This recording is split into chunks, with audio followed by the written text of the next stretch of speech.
خاڵی دێم و ئەخیر لە هۆکارەکانی شلگیری بێ ئاگابوونە لە چارەنووسی شلگیری خوای گەورە لاماندا. ئەشێ ئەمە خۆی هۆکارێکی سەرەکی شلگیریەکە بێت، چونکە دیندار نابێت لە خۆی بێ ئاگابێ، نابێ وا بزانێ ئەوەی کردوویەتی بەسە، ئەبێ بەردەوام هۆشی لە دیندارێتەکەی بێ. غافڵبوون لێی خۆی لە خۆیان کەم تەرخەمی و نوقسانیە، چونکە بەرەو بایەخ نەدانەچێ بە هەندێک لە خواپەرستیەکان یا لە ڕەفتار و ڕەوشتەکان یا لە بەرپرسێتی بانگەواز و کۆمەڵکاریەکەی ئەشێ ئەم حاڵەتەی بەردەوام بێتە ئاگاتە ئەنجامێکی خراپ و چارەنووسێکی دژوار. ئەو کاتە پەشیمانە بێتەوە، بەڵام پەشیمان بوونەوەکەی لە کاتێکایە دادی نادا. ئەمە لە دنیاشە، چونکە زەمانەکەی تازە لێ ڕۆیوە.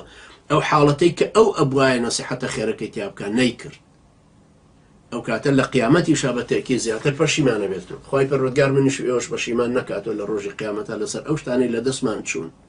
بە لوتف و ڕەحمەتی خۆی یارمەتی دەرمان بێت لەوانەی کە لەبەر دەستمانان، یارمەتی براکانی ترمان بدەین و خوشکەکانی ترمان بۆ ئەوی شلگیر دەرنەچ.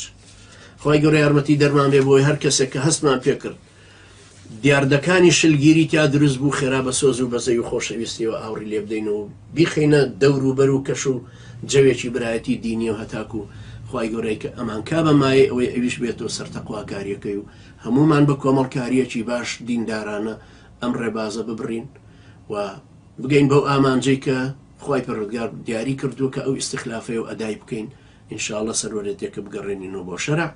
أقول قولي هذا واستغفر الله لي ولكم وجزاكم الله خيرا والسلام عليكم ورحمة الله وبركاته.